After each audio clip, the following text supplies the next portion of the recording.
I was asking Dave about some of like his choices, and he said, everything you do, whether or not it's the background shading, the lettering, everything you do is an opportunity to tell the story, to move the story forward. And I was like, yeah, that's Dave's approach. Like, there's no throwaway choices. Everything is about informing the story, informing the narrative, informing the tone, the emotion, and just to think about it along those lines. Like, nothing's throwaway. Everything you do has an opportunity to get your point across or move things along. Hi, I'm Jimmy Gaspero. I am the co-creator and writer of Penny and the Yeti.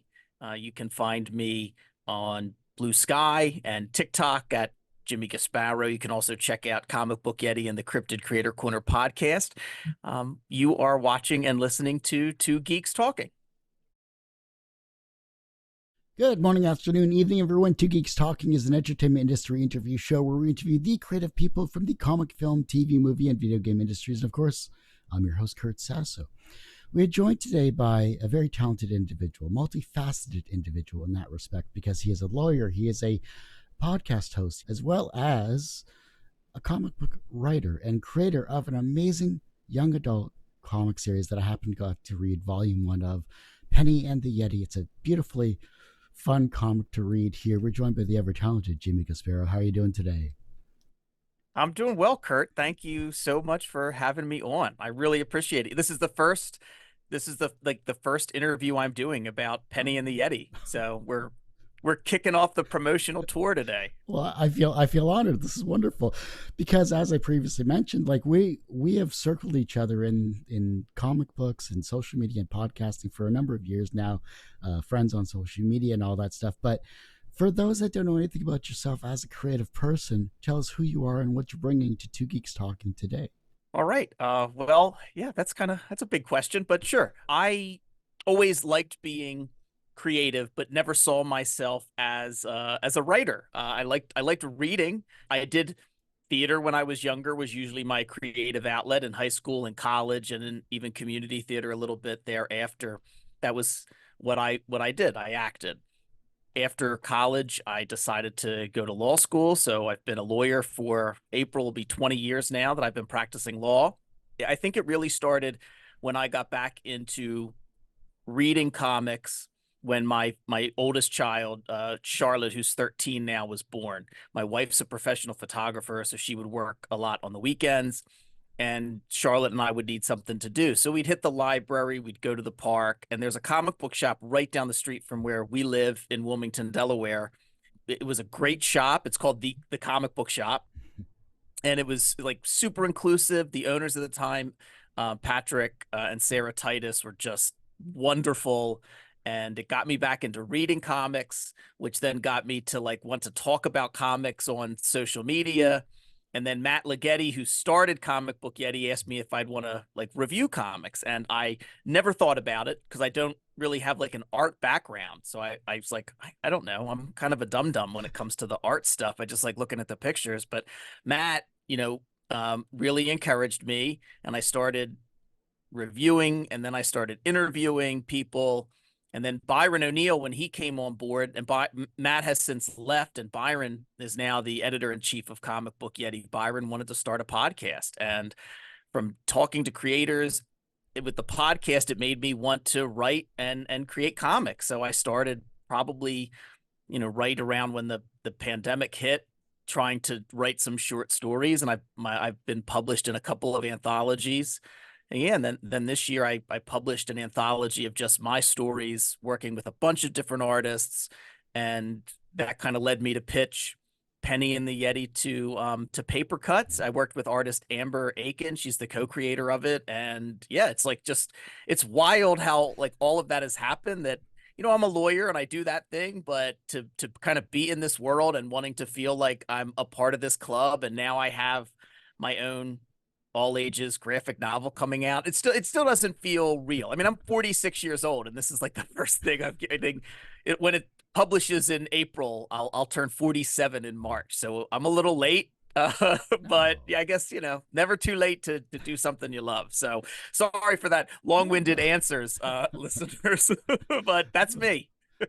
And this is funny because to segue to my own life briefly is I went back to school from an IT background of over 20 years in visual arts and film, so fine art and communication media and film as a 33-year-old. I'm 47ish now, but I didn't know how creative one could be unless you're thrown into that environment. So the fact that you've co-created such a beautiful young adult children's comic book with Penny and the Yeti, Volume 1 is just incredible because it's very heartwarming. It has some very tough topics that, you know, kids go through that you discussed all throughout. I mean, it's safe to say that this is like an educational take on what young kids deal with when not everything is right at home. Yeah, I mean it started as just a 4-page short. It was a story idea that my youngest is Penny. I have two kids. I mentioned Charlotte. Penny is the youngest. She's 8. And so it started just like as us talking one day. I was putting her to bed and I was asking her, like, do you have any big plans for the summer? And she's like, no. I mean, she was 6 at the time. And she asked me what I was going to do for the summer. And I'm like, I don't know. She's like, are you going to write any stories? I'm like, maybe. And she knows, you know, as I have comic book Yeti t-shirts. So she knows that I do stuff with comic book Yeti. And so she said, are you going to write a story about a Yeti? And I said, well, what should it be? So we started talking and we came up with like a fun little story idea. And I thought, oh, it would be neat to show her how it works. So I scripted a 4-page. It was called The Yeti and the Big Stomp. Yeah, I had reached out to Beck Kubrick. I worked with Beck. The first thing I ever had published by Lifeline Comics in their By Visibility anthology. Beck was the artist. Just loved Beck's work. Beck was busy, but gave me a few names, and Amber was one of them. And I saw Amber's art, and I was just like, oh, this is perfect. So we did this 4-page short. It was fun, and it was mainly to show Penny like how the process like worked. Like you could have a story idea and turn it into a comic because like we read, you know, tons of comics and graphic novels for bedtime stories, and like both girls have a bunch of different stuff. When Mad Cave had open submissions, I asked Amber if she was okay with me pitching it. And I just kind of came up with this idea where, I mean, you see a lot of kids who are dealing with like the aftermath of their parents getting divorced, but I kind of wanted to have a story where the family is in like the middle of it. You know, you don't know which way it's going to go. There's just conflict within the family. And Penny, the character of Penny, really doesn't like it. And Penny has an older sister, so you know, I didn't stray that far from my own family dynamic, you know, write what you know. But Penny has an older sister who's kind of checked out, and she's just like used to the parents arguing. She's just kind of like doing her own thing, like typical big sister family stuff. You know, one day this Yeti comes into the picture to try and like help Penny navigate it. And so that's kind of like the genesis of the whole thing. I mean, Amber helped a lot. The team at Papercutz was amazing. Stephanie Brooks was the first editor on it, and then Teddy Leo just really helped kind of put the whole thing together in terms of the script. And I mean, I just think the story's really made by Amber's art. Like Amber drew it, Amber colored it, and it's just like the pages would come in, especially there's a couple of like full page spreads. And I think it's a 2-page spread, the library scene when Penny and Yeti go to the library, that I was just like giddy, just like a stupid smile on my face. Like, Yeah. oh, this is going to be a real thing. So It's a good read. It's a colorful read. But once you start diving into the character interactions and the emotions that they're going through, like you really set a kind of an A to Z perspective when it comes to just how young children deal with emotions. And how is that for you in terms of writing this and working through this? Obviously, I'm sure you must have spoken with your daughters about this, or at least maybe picked their brains about that side of things here. But did that teach you anything about patience and persistence?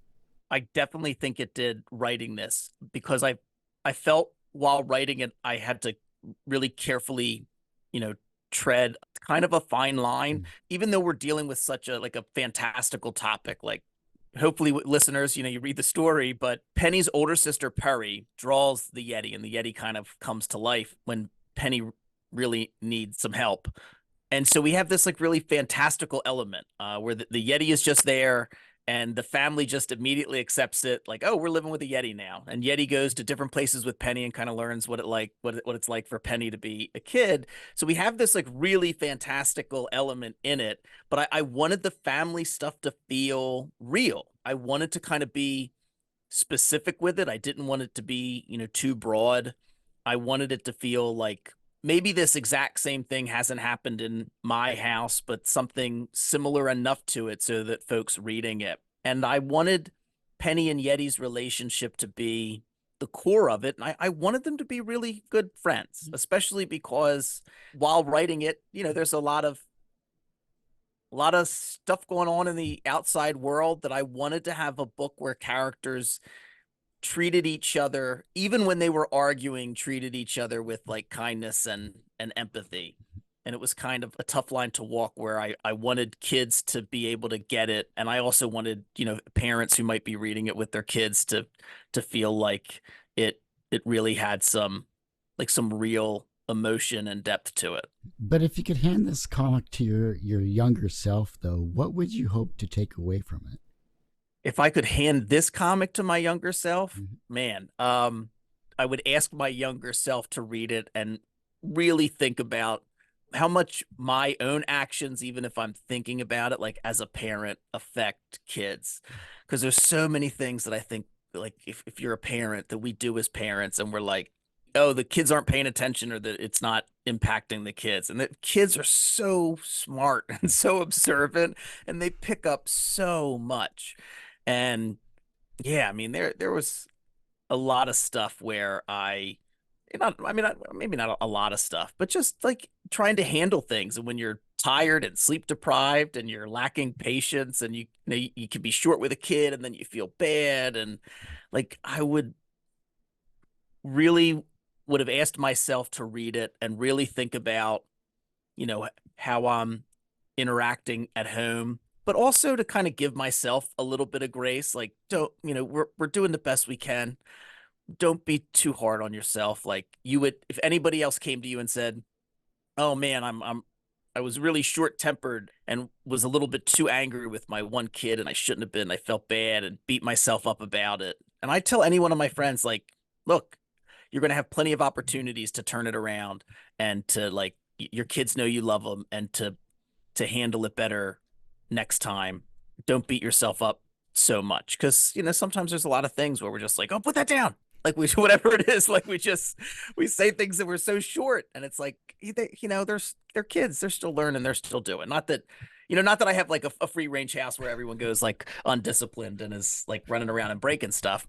Just to be a little bit more patient and gentle to the best of my ability, and don't be too hard on myself, I guess. Yeah. It's fun to see the artwork of this particular comic. You mentioned Amber, obviously, here, and she's a very talented artist, and it's just a beautiful read, as I previously mentioned. But this Yeti emerges from art, literally from a drawing. What does that idea represent for you about imagination and creation? I think imagination is so important. And even in everything, even what I do, my job as an attorney, I'm a personal injury attorney. I represent plaintiffs and injured workers for workers' compensation cases. And a lot of my job can be kind of boring. It's never as exciting as it might, or dramatic as it seems on TV. But I think it's really important to always try and to flex that muscle, to use your imagination in everything that you do for problem solving. I think there's so much, in terms of creativity that can be done. And I love the idea, and I loved how Amber portrayed it, because art for both kids in the story is kind of an outlet. And so to have the Yeti kind of come to life from this drawing, from this outlet that they're using to kind of deal with a less than perfect home life, I felt was really important to show how that imagination and that creativity is really important to kind of nurture that, especially in children. Because you're dealing with the logical side of your work and dealing with the creative side of this, is there conflict when it comes to trying to work your way through a script? I think the most conflict I have in a script is sometimes I want to get it, too right in terms of researching things and background details. For the anthology, Made in Delco that I did earlier this year, Byron O'Neill, the editor-in-chief of Comic Book Yeti, and I kind of collaborated on a story about the Endurance, the ship that was like lost at sea and then recently found, like not that many years ago. Story was drawn by Chris Sheehan. Chris like knocked it out of the park. But in like doing some of the research, like Byron had the story idea and I was working on scripting it, and I was like Googling so many photos.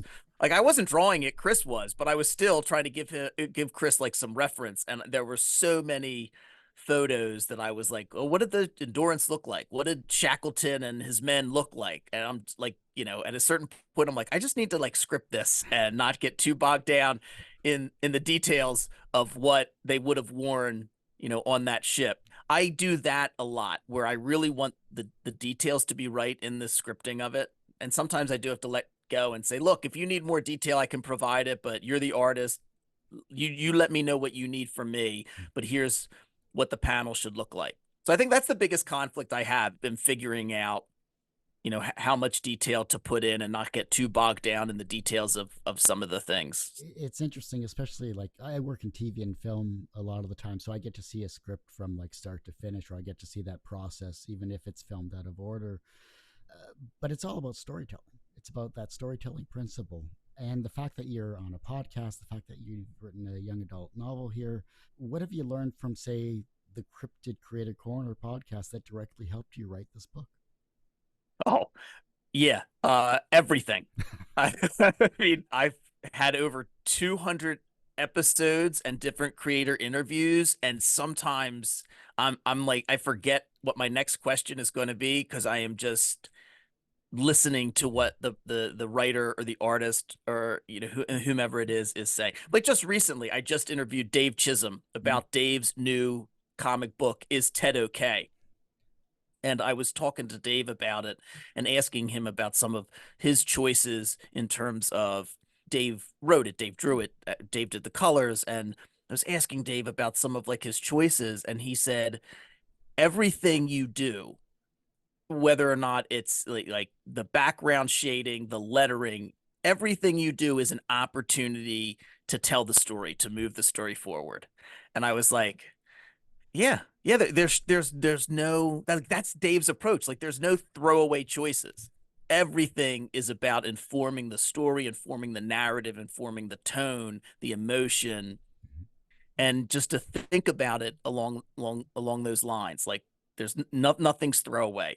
Everything you do has an opportunity to kind of get your point across or move things along. So yeah, there's been so many times listening to different creators talk about not like how they come up with ideas, but like how they approach storytelling. If it's a writer, how they work with an artist and how that collaborative process works. Or I'm always fascinated when there's co-writers, whether or not they do a section per section or one person does the whole thing and somebody else does a pass, like David Andry and Tim Daniel for some of the stuff they've collaborated on. Yeah, there's just been some wonderful creators that I've talked to, and especially as a writer who really has no artistic ability whatsoever, to listen to artists, in terms of how they interpret a script, what they want out of the writer, what is the most helpful and impactful thing for them. Because then it's like, oh yeah, if you're writing comics, like, and you're just a writer, the first thing I think you should be doing when you find an artist is, what do you want to draw? What do you like to draw?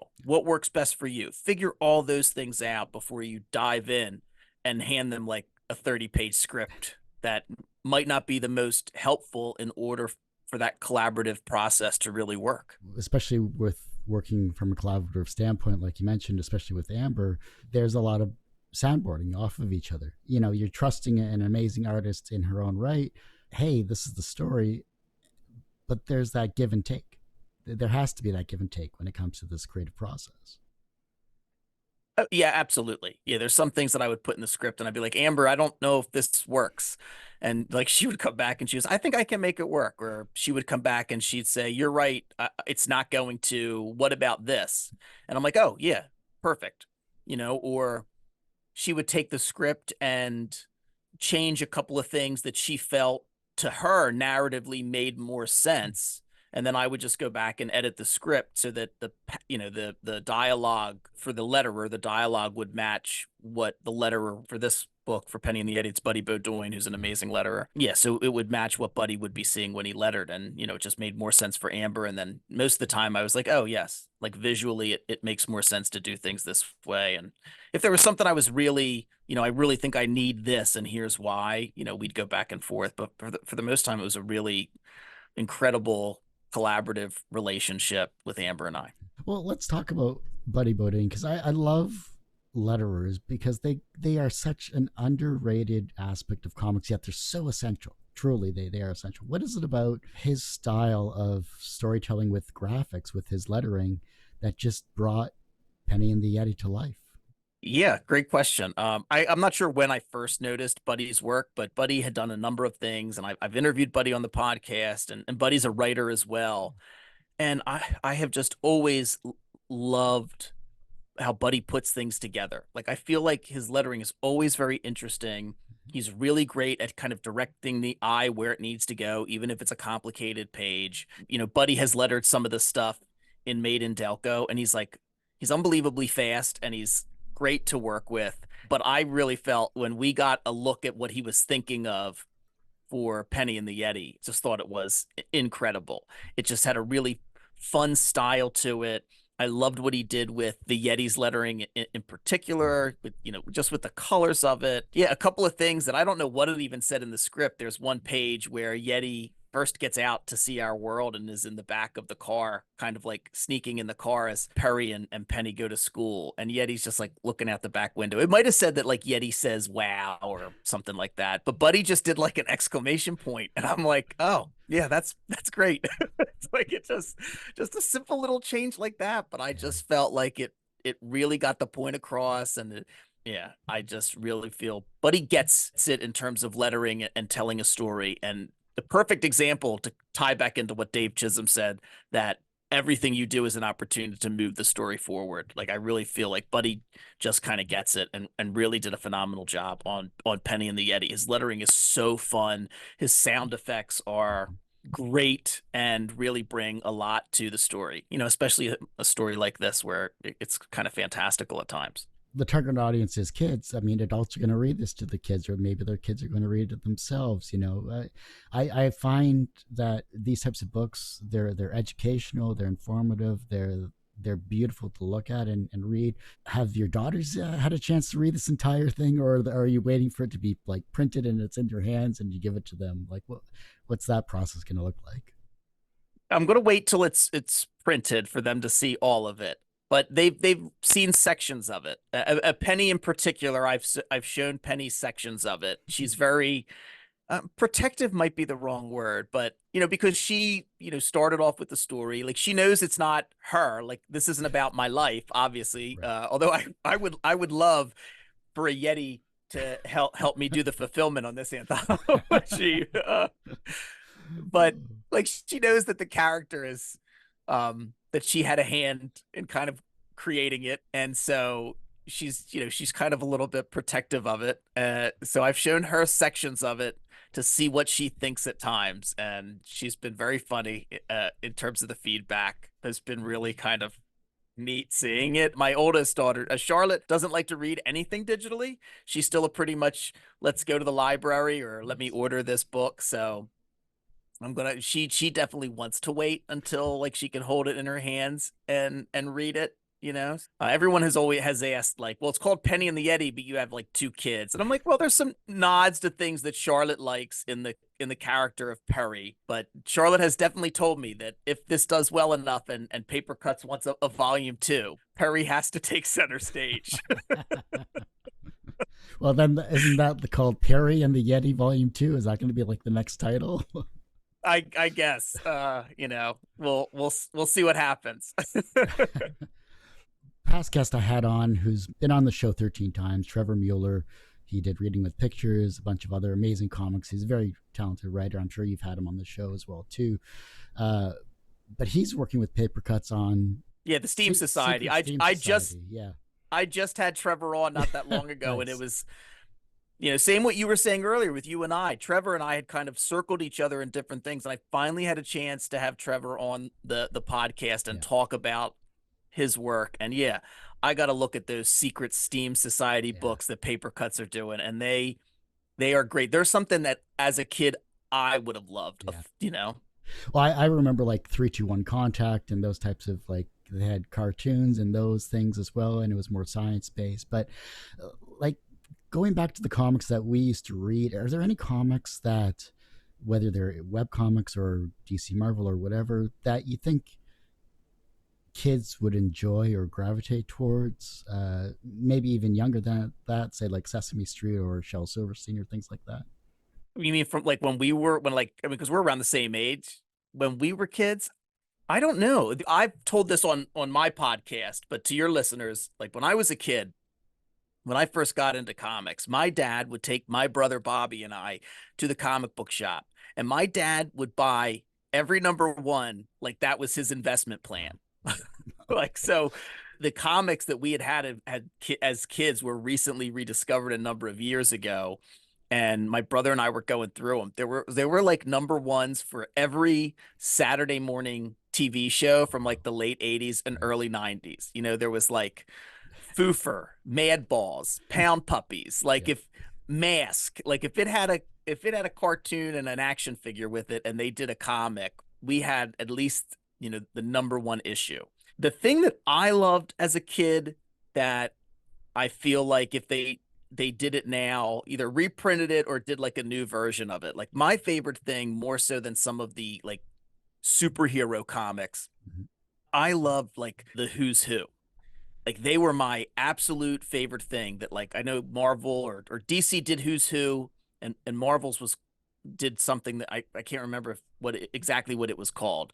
I think they were like the mid to late 80s, and it was just issue one through whatever, and it was like alphabetical order of all the heroes and villains. Okay. They were my favorite. I was one of those kids that always liked to collect things. My oldest Charlotte is like that too. And yeah, I think those I would love to have. I'd love more like comic book companies to do that. Like I'd like an Image comic. I know it's all creator owned, but an Image comic Who's Who, take their biggest characters. Or I love those books with like stats and Mm. what their powers were and what their first appearance was. They were some of my favorites. And I don't know. I think that's a thing that kids always like kind of like especially those kids that are into collecting things. Those issues are big. It's like an omnibus of the characters, and I think those are amazing and stuff because you get to see maybe the different art styles. You get to see who wrote them in the different decades. There's a lot of comics knowledge and comics history that a lot of those that don't follow the industry don't know about, and I think that's truly a missing link to what may be new comic creators in the future. I don't disagree. Working with Papercutz and Mad Cave Studios, how did those particular companies shape your experiences both as a debut graphic novelist and a seasoned writer? Well, thank you for lying and saying I'm a seasoned writer. I appreciate that. That was nice. It was nice to hear. My brother Bobby told me I can't officially call myself a writer until Penny and the Yeti is actually published. So he's not a writer. He's like an HVAC mechanic. I don't know where he got that from, but that's what he told me. And I appreciate that. Yeah, I interview a lot of Mad Cave creators on the podcast, and that's one of the reasons I wanted to work with Mad Cave, because so many people that have come on have had nothing but wonderful things to say about the company, which, I mean, especially in recent years, is kind of tough. There have been a lot of indie comic book companies that aren't around anymore, or who have had like major internal issues, or you've heard some less than kind things said about them. Truly, I haven't heard anyone say anything bad about Mad Cave and working with them, which is one of the reasons I wanted to work for them. Nice. And I really like some of the stuff that Papercutz is doing. I really like some of the people that work for those companies. And yeah, it's been incredible from when I pitched it and first hearing back from the editor at the time was Stephanie Brooks, and talking to some of the other folks at Mad Cave, and all the way through the development, the editing process, and then dealing now with the publicity side of it and the promotional side of it. in terms of the impact on me, I feel like I'm a little bit spoiled that this is the first one because I feel like if I keep doing this and end up working with a different company, I'm really going to compare everything to this. And it really has been a wonderful situation. I have no complaints about the people at Mad Cave, at Maverick, at Papercutz, at the whole company. Yes, it's going to spoil it for you, but at least you started off on a good note.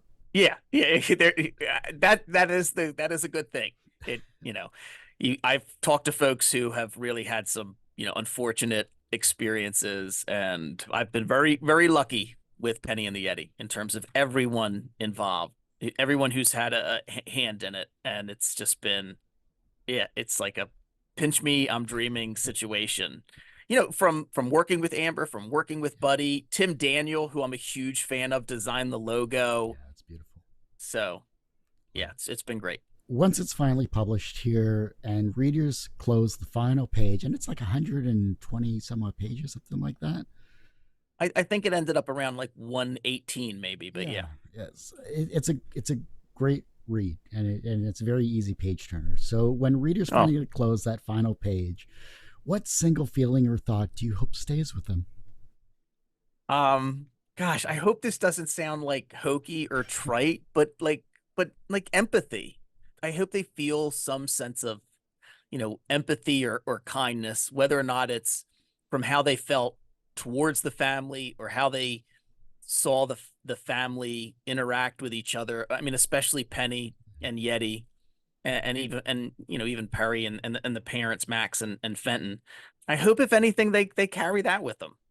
I'd love for them to have fun. I'd love for them to get something else, out of it, whatever it might be. But man, sometimes it just feels like empathy's lacking. And if I could do anything to make somebody just take that feeling and carrying it forward in their own life would be amazing. Looking ahead, do you see Penny and the Yeti as the beginning of a world or a complete story that stands on its own? I definitely see it as a complete story that stands on its own, but you know, anyone who reads it will see that there are some nods at the end to a possibly bigger world existing and what that could be. And, I think Amber and I have some ideas for that, but it is a complete story, I think, beginning, middle, and end.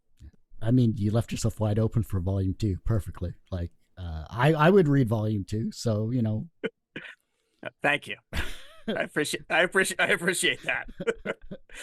Let's get into some introspective questions. This is for a documentary I've been putting together for the last 12 or so years called Little Person Amongst Media Giants. They are 4 questions I was going to ask Stan Lee, but that never happened. So I get to ask creative and talented people like yourself these same 4 questions I was going to ask him. Everyone has one person that inspired them on their path to where they are today. Who was that for you? Oh, yeah, without a doubt, it was my grandmother. My maternal grandmother, her name was Eunice, Yoon. She passed away a couple of years ago. She had Alzheimer's, dementia towards the end. But I was her firstborn grandchild, and I would spend summers with her after I was born. Her and my grandfather moved to Florida, so I would go down there and see them, or they would come up and visit. But nobody believed in me like my grandmother did. Like, Yoon thought I could do anything. Like, no matter what happened, if something went poorly in my life, like, she was always there. She was there at every theater performance I did. And nobody believed in me like her. And she loved the movies. One summer I lived with her and my grandfather in Florida, and we went to every movie I think that was out that summer. I could still tell you all of the movies that came out in the summer of, I want to say I was 9, so it would have been 1988. Big Business, Who Framed Roger Rabbit, Short Circuit 2, Crocodile Dundee 2. She loved the movies. And yeah. So Yoon, nobody believed in me like she did. From a professional standpoint, you are a successful person. You are a lawyer. You are now a comic book writer and creator and a podcast host, and very talented individual in your own right. But are you personally successful? Am I personally successful? Um, yeah, that's a great question. I guess it depends on how you define success. Um, I don't know. I've always, man, my favorite movie of all time is It's a Wonderful Life. Mm-hmm. I've always loved that film. And I always think of the end where I guess Harry says, to his brother George, about because his brother has all, because George has all the friends. I'm going to forget the exact quote, but when he says that, to my brother George, the richest man in Bedford Falls, and I think Clarence says a quote about or writes something in the book at the very end about, no man who is poor who has friends, something along those lines. And I just can't remember it all now, and even though I've seen the movie so many times. But I think with my family, my kids, and you know the friends that I have that I've collected through each stage of life that I still get together with, not nearly as often as all of us would like. I I feel successful. I mean, there's not going to be any big case that I win that's going to make me feel successful. Penny and the Yeti, I'd love for people to read it and I'd love for it to do well, but there's no there's no sales figure that'll make me feel like I finally made it. But I come home at night after a long day and Penny wants to sit on the couch and watch kids baking on the Food Network like with me. I mean, yeah, I feel successful. The reverse of success is failures. How do you deal with your failures? Great question. Usually eating snacks, but no. I think it comes with age and with experience. I try to just move past it as best I can. I try to learn something from it. When I first started to wanted to write comics, and I have a spreadsheet, every one that I submitted to, like if it was an anthology or something along those lines, and whether or not it was accepted or rejected. And there's probably one acceptance for every 10 rejections, and even ones that came along that I thought were great. And I would love to have been able to write a story for this and didn't get it, and it's just, especially in a creative field, rejection is something you're going to have to deal with. And whether or not you look at that one rejection as a failure, you just have to keep going. The people that I know that are successful, whether or not it's in writing or television or film or any creative field, really, they are the ones that have persevered. They're the ones that just kept going. And that's just what I try and do. I mean, same thing at work, with work as a lawyer. I don't know any attorney that's won every case. And sometimes you put a heck of a lot of work into it. And, a jury trials are tough. In Delaware, we don't try a lot of cases anymore for civil cases. I mean, I've been an attorney 20 years. I've had 4 jury trials, and my 4th one was just this past week, and it did not go my way. And I put a lot of work into it, and the jury just was like, nope, it was a defense verdict. And, and it can be hard, but I have, 300 or 400 some other cases that I have to just pick up and move on to the next one and give every client my absolute best. And so that's what I just try and do. Just look forward and kind of keep moving forward and always just try and, the failure doesn't sting as much if I'm able to say that I did everything I could, if I tried. And I know that even if I fail, that the number one factor that I think determines success, like other than luck, other than just being in the right place at the right time, the other thing is perseverance. Just keep going. Just keep going.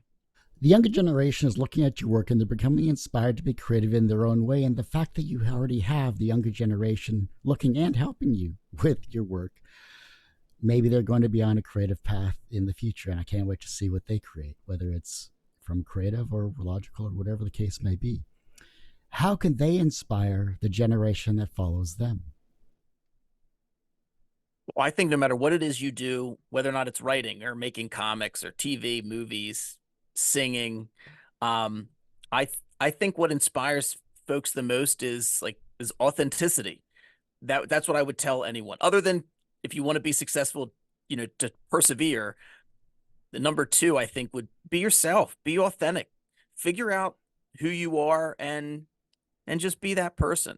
Don't change for anybody else or to be something because you think that's what it is to be successful, or you're trying to model yourself after somebody else that has success. I think it'll eventually will fall apart. It won't ring true. And I think the most inspiring thing that you can do is be yourself. Tell your story, or tell a story that you love your way. Nobody else can do that. So that's what I would say. If your life was a comic book, what would its title be? And what would its soundtrack be? Oh, that is a great question. I love that.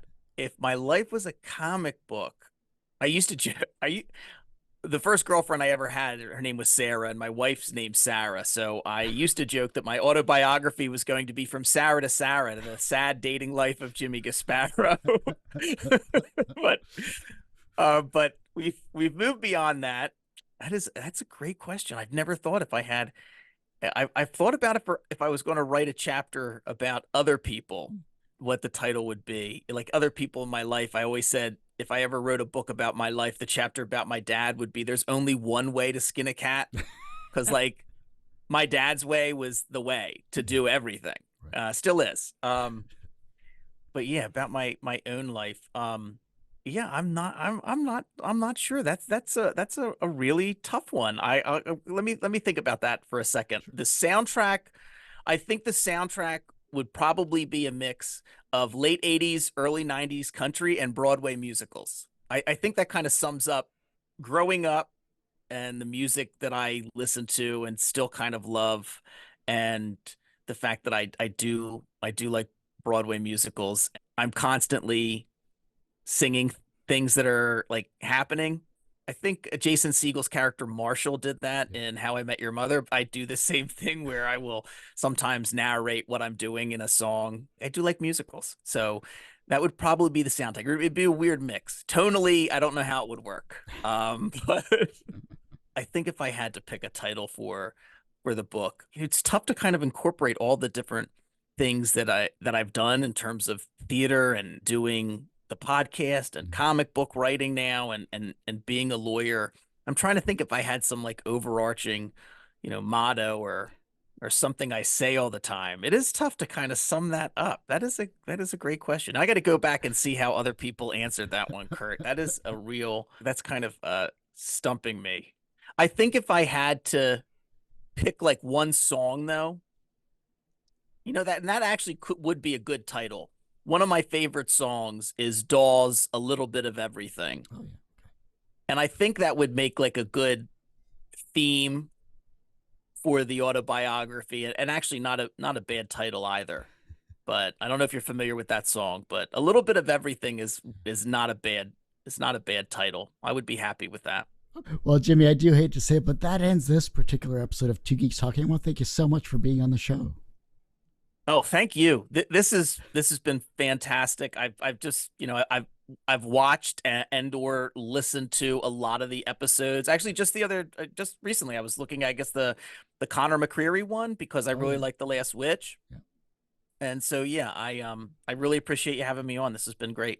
We have to ask where we can support you, how we can support you, and of course, anything else you'd like to promote for yourself and Penny and the Yeti. Yeah, you can find me on Blue Sky at Jimmy Gaspero, and I'm also on TikTok. I think Instagram. Those are probably all the places you can find me. You can go to Comic Book Yeti, the website, and we also do reviews and written interviews and the Cryptid Creator Corner podcast. Penny and the Yeti is going to be out through Papercutz on April 21st. So anywhere that you get your comic books or get graphic novels, you can order Penny and the Yeti. And if you're anywhere in Massachusetts, Amber works part-time at the Eric Carle Children's Book Museum, and I think she's doing a signing on April 25th. And if you're listening to this and you're near me in Wilmington, Delaware, I'm supposed to be doing a signing at my local comic book shop on May 2nd. So, if you want to get the book and get it signed, there you go. Well, like I said, that ends this particular episode of Two Geeks Talking. You can, of course, find this interview and 1,200 plus others since 2008 on our YouTube channel, youtube.com/TGT Media. The podcast, you can find it by searching Two Geeks Talking. That's TWO Geeks Talking, wherever you get your podcasts. And as I say every week, everyone has a story to tell. It's up to me to help bring that out. Thanks for listening and watching on Two Geeks Talking.